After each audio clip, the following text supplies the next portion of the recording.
episode of the Cozy Corner of Cinema. This is episode number 221, being recorded on Sunday, June 28th, 2026. And we are just about at the halfway point of the year.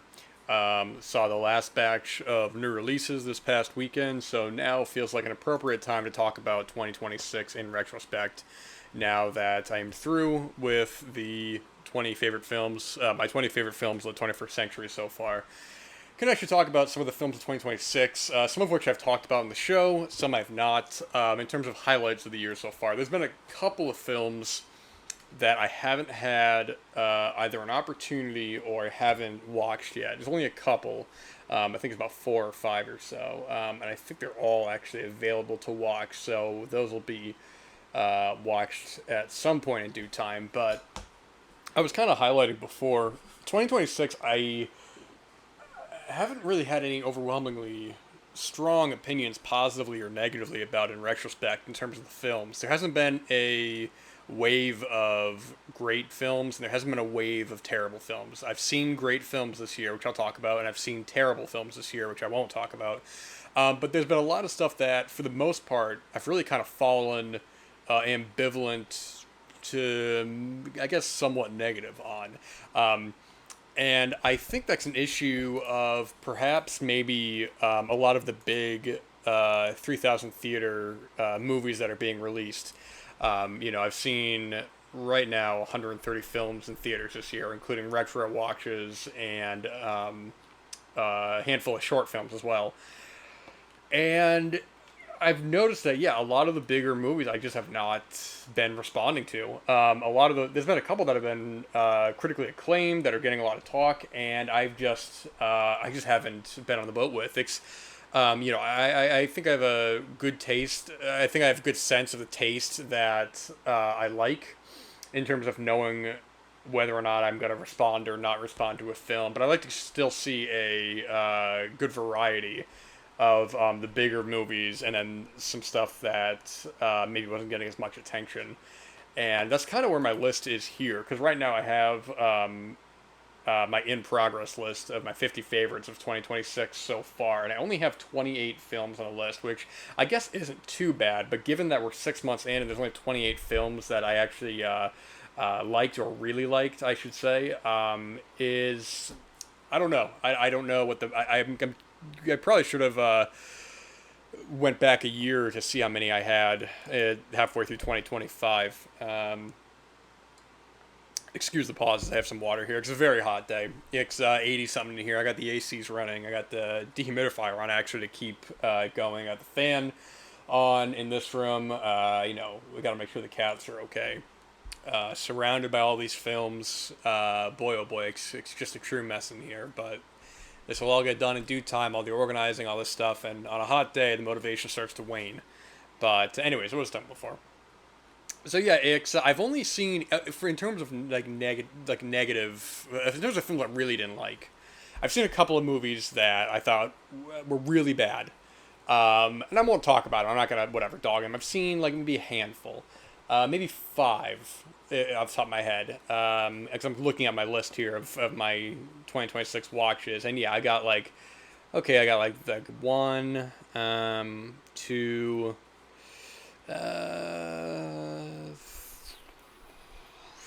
maybe 3, 4. Hey, no, I'm not gonna go through it, but well, I'm trying to think. There's been a couple big movies this year that have gotten really kind of a lot of talk that I haven't really responded to. But I'm going to talk about some of the ones here that I really want to highlight.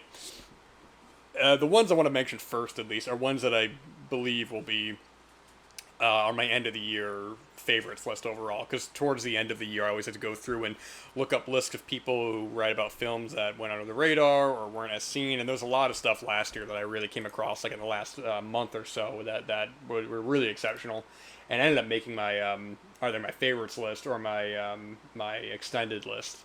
So let me just get a sip of this here, and then I'll talk about some of them. So I'm going to go through the ones, at least, that I really responded to, I really liked, that I'm confident will be on my end of the year list, and I will try to go through somewhat quickly, because I have other ones to talk about in terms of 2026 in retrospect. But so the only horror movie that I've seen this year that I thought was great was right at the beginning of the year, which was 28 years later, The Bone Temple. And horror in 2026 is making a really big, it's really making a very big impact. Lately we've had the critical and financial successes of both Obsession and Backrooms, which came out very close to one another. May actually had four bigger horror movies. We had Hokum, then Obsession, Passenger. I don't think was out for very long, and then Backrooms. Backrooms and Obsession at the time of this recording are still playing all day, and both were were critically acclaimed, were financially successful. I mean, Obsession is doing incredible. It's still, I mean, I don't know how many weeks it's been out now, but it's still making just a good amount of money. And I mentioned Obsession briefly. I really didn't like the film. I have a lot of problems with the script. I don't think the directing is very strong. I also just don't think it's my kind of horror movie. To me, the difference between something like Obsession and Backrooms, which Backrooms I wasn't crazy about either, but Backrooms I just like having adults who are protagonists. I don't really. I'm at a point now I don't have any interest, and I don't really care about the problems of 20-something relationships, 20-somethings in their relationships, which I think maybe is why the film's appealing to a lot of people. I've heard a lot about like social media talking about it and stuff. And Backrooms I have a lot of problems with, but I think Backrooms is such a swing of a film, and I think that Kane Parsons is. I've seen a little bit of his Backrooms internet YouTube show or YouTube short series, and I mean the whole concept of that I think is really cool. I think it's really creepy, and I would say the first half of the movie I thought was pretty solid. I just the second half and especially the third act really lose me, and I think it's one where I think the rules it starts to contradict itself. There's some gaps in time that are unclear. It's one that feels like it should have been a show. But anyways, but Hokum actually I thought was was one I almost I really wanted to like as well. It's another one where I thought the first half of that was really well set up. Adam Scott is great. I love the location. I think Damien McCarthy is really great at atmosphere. Oddity, I have the same feeling on where I think it starts off a lot better than it ends. But Hokum, it just kind of, by the second half, it kind of just loses me in terms of not even necessarily the reveal, because the reveal I actually liked how underplayed it was, but I feel like they kept kind of going with it. I felt like they felt like they having to keep adding stuff to it that didn't work for me. But and so those are like the big, I guess, horror movies right now. But The Bone Temple is the only one this year where I think I've really gotten a lot out of. Not just, I mean, the violence is one thing, but and the violence is grisly, it's brutal, but. What really stands out about the film are the characters, especially when you have Ray Fiennes and Chai, or is it Chi Lewis Perry, who plays, Ray Fiennes plays, what the hell's his name? Oh my gosh, it's embarrassing. I don't know the name right now. Dr. Kelson, and this one of the zombies that he's training, Samson. All that stuff. I thought you could have just made a film just about that. Because it was so captivating. I love, the needle drops in this. They feel so earned. They feel like they actually match the context of the scenes. I mean, there's a big one in the third act, which is so...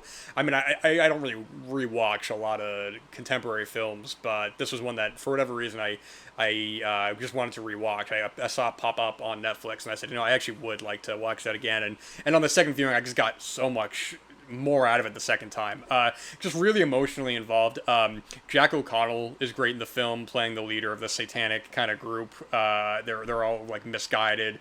They're all following him. And Alfie Williams, plays Spike, is great in the film as well. I mean, I really like how much this film works on its own, where I have acquaintances who really didn't like 28 Years Later, but ended up liking this one because it takes those rules, takes those elements that were set up from the first, and does its own thing with it. And funnily enough, so it was directed by Nia DaCosta, and I was curious because I hadn't seen her remake of Candyman, so I did watch it soon after.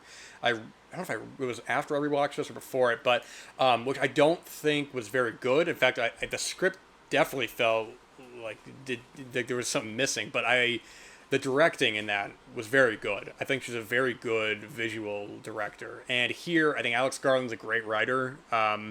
Matching that with her direction, and this is just a really exceptional film. It's like I said, it's the only horror film this year I've really responded to. I've really gotten something out of it. When it was over, I actually walked away with something. Like Hokum maybe a little bit because I really like the ending of Hokum. Like the final shot, I thought was perfect. So I thought it wraps up the whole film perfectly. And that was one where I was like, man, okay, even though it didn't totally work for me, there's a lot there that is great. Yeah, the Bone Temple, fantastic. Let me see here. I'm also just kind of going by these in alphabetical order as well because I have these on my letterbox list. But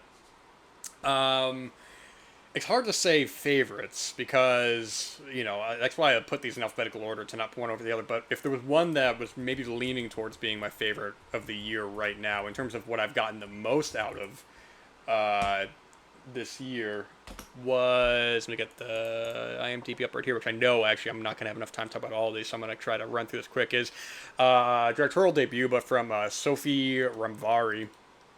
I don't know where she's from. Not that it matters, I'm just curious. It doesn't say. Yes, this is her. I just want to make sure this is her directorial debut. I think it's all been shorts before. Yeah, so this is her feature directorial debut with Blue Heron. Man, I have not been affected by a film like this in quite a number of years. Boy, oh boy, I really, it's a delayed sort of feeling when I'm watching the film because I'm going along, and the undercurrent, the emotion is slowly kind of creeping in. And I think the less said about it, the better, because it's a little tricky to talk about without just giving a lot of it away. Not even necessarily that there's a big reveal, but I think if you even give kind of a heads up as to what is really going on in the film, I kind of question if the emotion will hit as hard for me. But it's this family in Vancouver, and they have this kid who I think he might be autistic or there's something kind of off with him, but he's acting kind of strange. He's it's kind of antisocial. He's putting himself in dangerous situations, and then we see the narrative kind of shift from the parents to one of the other family members. And I don't even really want to give much away because even when I saw the trailer for this at the cinema, it wasn't really kind of clear what was going on. But once you kind of realize what is happening, this is just, it devastated me in terms of just how well it was directed, how it handles these characters. There's just some moments in this film in the third act, just a couple scenes that I just keep replaying in my head. I've heard a lot of comparisons to, I guess actually another film that maybe I don't want to say, but another directorial debut, which popular film that came out a couple years ago, and I definitely get a lot of this. Actually, a film I just talked about fairly recently, and I get a lot of those same kind of vibes as well. The idea of memory, the idea of coming to terms with something that you really can't ever be able to fully understand, and how you have to live with that, or how you live with that, and how that translates into you as a person. Man, I just thought there was just a point in this film I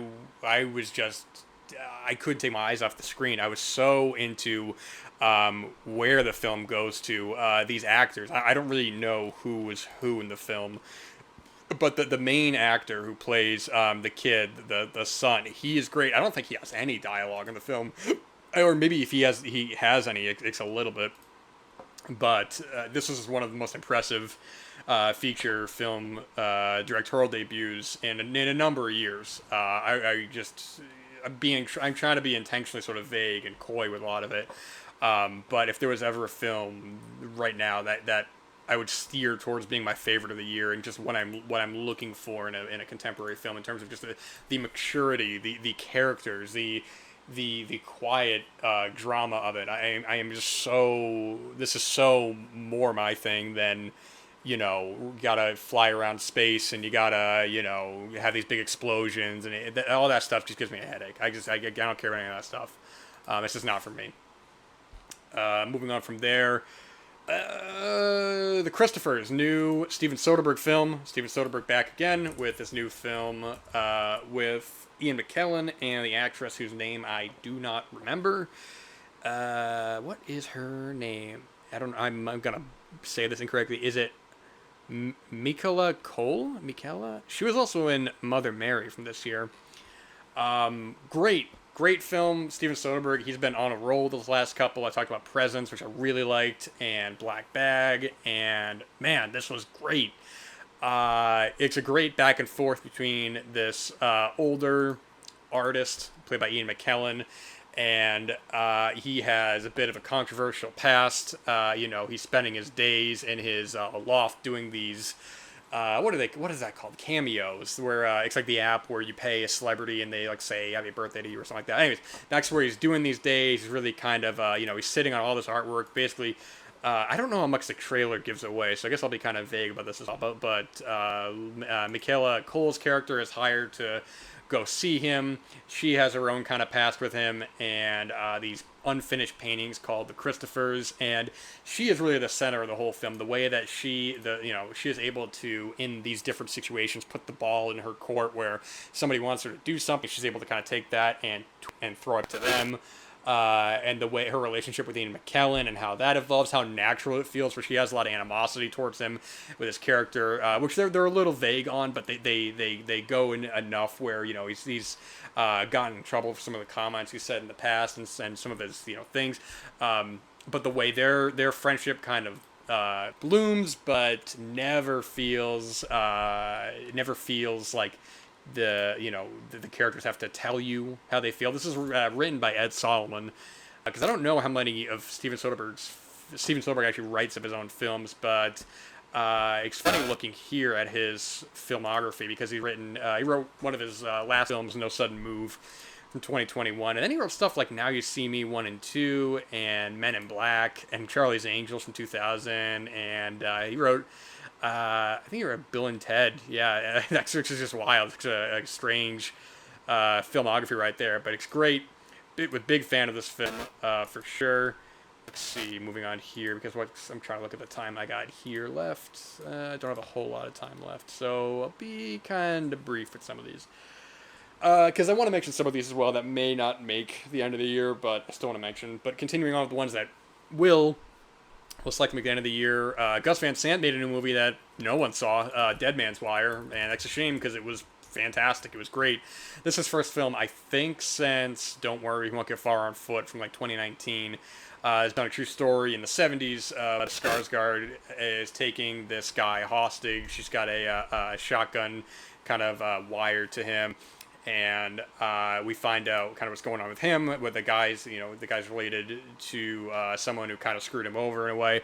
Really great crime film. Bill Skarsgård as well, very good in the film. Although the funny thing is that at the end, also Coleman Domingo, who's just one of my favorite contemporary actors. He's great as well. He doesn't have a huge part, but he's in there enough to make an impact. But what's funny is that so at the end of the film, when they show, because it's based on a true story, and they show the real guys, boy, oh boy, these actors look nothing like them, which is very funny. They show, one of the clips, and they show one of the clips in the movie of a they did before, and just, boy, oh boy, they didn't even, it's like, I mean, Bill Skarsgård looks nothing like the real dude, so it's just funny as all. But anyways, so yeah, Dead Man's Wire, which that did pop up on Netflix, so it is available to watch at home now. But that really kind of came and went fairly quickly. Let's see here. Epic, Elvis Presley in concert. I think I talked about before. I don't know.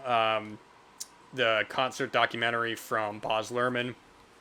We got part documentary, part concert. First half is great with all the footage from Elvis's life, his movies. I did talk about it, so I'll be kind of brief with this, but very good. I saw it twice theatrically, and both times really were just blew me away. Let's see, The Furious just came out, and this was getting a lot of talk. People were saying, talking about the spectacle, the action of this. I don't know where this is from exactly, because this part subtitled, part in English, but it seemed like it was weird. It seemed like they were, like, I can't even try to, like they were dubbing themselves when they were speaking English. It was bizarre. It sounded like a dub, but then their lips were still moving, so I don't know what that's about. The plot is thin. It is a father who is deaf, and he's a mute. I don't actually know. I don't remember if he was deaf or he was a mute. No, he was deaf. Okay, from what I can remember. But his daughter, young daughter, gets kidnapped by these child traffickers, and chaos ensues. I mean, I've heard a lot of comparisons, people talking about this with the Raid, which I think the Raid is such a high bar to hit that it's not as good as the Raid. But next you're reaching for the stars on that one, in my opinion. Because nothing's going to be the Raid. I mean, and when it is, it's going to be probably a little while, I would imagine. But this is still great. And I think this probably got a lot of comparisons because a lot of the same kind of insane sort of fight choreography. A couple of the actors, or at least the main bad guy in the Raid, is in here as well. The curly-haired actor, whose name I don't know what it is. But just the looks of the looks of some of these guys. You have like this big kind of bald guy running around. He's almost like a juggernaut. Mao Z, who was in a bunch of Jet Li movies when he was younger. Now he's the father here. He's the one who's saving his kid, and it's insanity. I mean, it really is. I will say my only issue I'd have with it does run a little long, and the pacing is a little off because there's one point where the story is kind of over, and then it goes on with another, not even necessarily subplot, but it definitely goes on with another part of it that's still enjoyable. But I think the pacing could have been a little bit tighter. But the action really is amazing. I mean, just the choreography of it all it blows you away. It's just the brutality, how vicious these characters get with each other.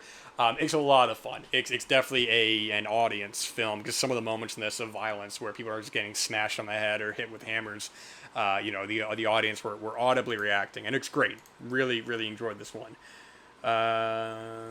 Let's see here. I got 1, 2, 3 more I'll mention, and then maybe next time I can talk about some of the stragglers of the year that I wanted to talk about.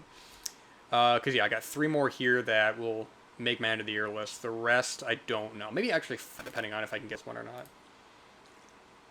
I'll talk about a new film from Matt Johnson, who actually has another new film out coming out later this year. Nirvana, the band, the show, the movie. Matt Johnson, Jay McCarroll, based off I don't know if it was a show or if it was a web thing. I think it may have been on Canadian T. I don't really know about Nirvana, the band, the show, but you don't really need to in terms of the film.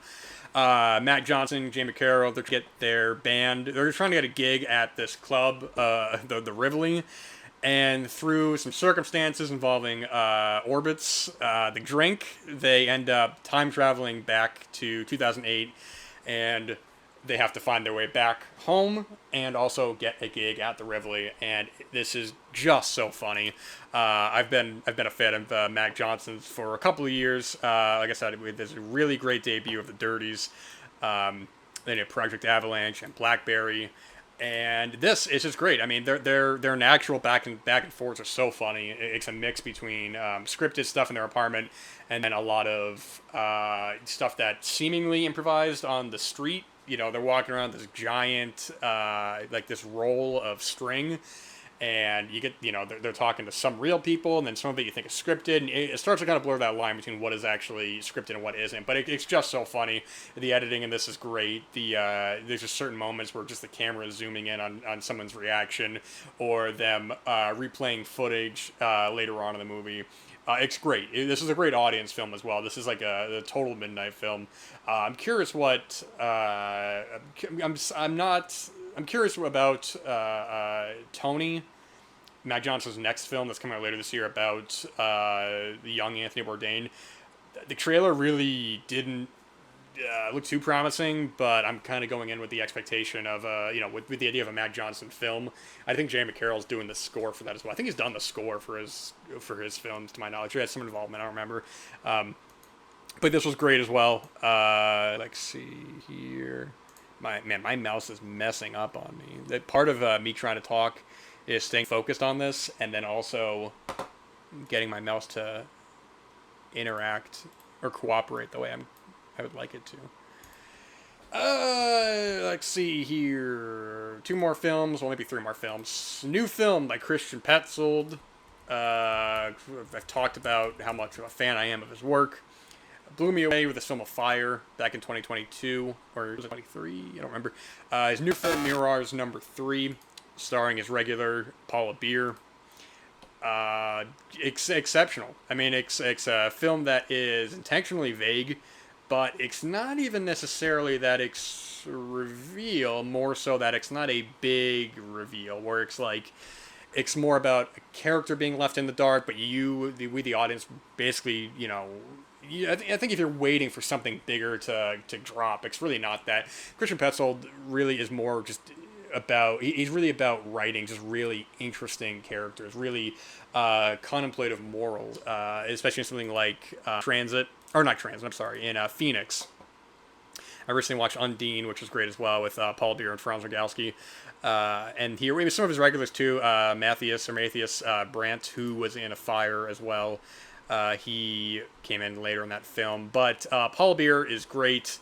The family that she goes to is great. Because, even the plot kind of blurb on IMDb maybe gives a bit more away than I would have given.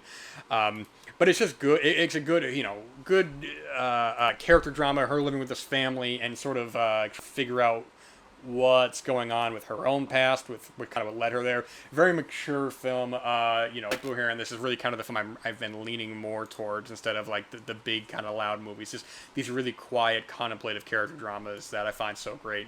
Wrapping it up here with two more films. Let's see here. The Plague came out right at the start of the year, so much so that I guess it is counting as 2025, but we're counting as 2026. I think this also might be a directorial debut from Charlie Paulinger, who wrote and directed the film. The stars, well, I guess the biggest name would be Joel Edgerton, who is the, he is the camp, swim kind of coach. These kids, they're these young kids. They have this summer camp at this pool. And they say that this one kid has the plague. He has like a rash on him or something. And we follow this main kid, Ben, played by Everett Blunk, which I got to say, right off the bat, all of these kids are great. This kid, Everett Blunk, and the kid who's kind of the main bully, K.O. Martin, who plays Jake, are both phenomenal. Phenomenal. I can't say that enough. And the kid who plays the one who quote unquote has the plague, Kenny Rasmussen, Eli, great. I don't know how they did it. All of these kids are fantastic in the film. Just some of the mannerisms, so like some of the ways that they will respond to some things, like when Jake is messing with Ben and calling him names, it feels so honest and it feels so real. I have absolutely no idea what the director did, but he did a great job with it. This is just a great drama, and that's what it is a drama. I think the trailer tried to sell it as something more of a thriller, which I guess it kind of is at times in terms of maybe the tension between these characters. But this is really a drama. This isn't like a thriller or like, it's definitely not a horror movie. That's crazy putting this as a horror movie. This is just a really good drama because once you find out what's going on, it's nothing big. It's really just about these characters and this character Ben, who is trying to, he is really torn between, wanting to fit in with these other kids, but then also having to be his own person, which on paper sounds so obvious, but the way it's handled here feels so great. And even the ending of the film wraps up that whole situation so well and puts the whole film into retrospect, being like, yeah, like of course, great film, great way to start the year. I'll briefly talk about Power Ballad, which came and went very quickly, from the director of Once and Sing Street, both films I like quite a bit. And this got kind of mixed reviews, and I heard, somebody I know said they're kind of iffy on it before they saw it, so I was like, all right, we'll see what happens. Director's John Carney, by the way, and it was great. It was really good. Paul Rudd and Nick Jonas in the film. Paul's living in Ireland, and him and Nick Jonas collaborate on a song, but there are some issues when it comes to the song being released, and Paul Rudd reflecting on his own life and where he is in relation to Nick Jonas having all this famous success. Like I said, good character drama. I don't think they really know how to market this, because the posters for this are just terrible. In terms of, like, it makes it look like kind of like a silly comedy. It's just more of a good drama, and like the way it ends, the way that there's a little kind of blurb at the end about what a song means to people, and it's not being about and playing that to even just one person, what it means to them. It's very heartfelt. I really like this film a lot. And I'm going to wrap it up right here because my mouse is acting up quite a bit and this is driving me nuts, and I am also rambling. So thank you guys so much for listening. Until next time, and hope the mouse will work better next time.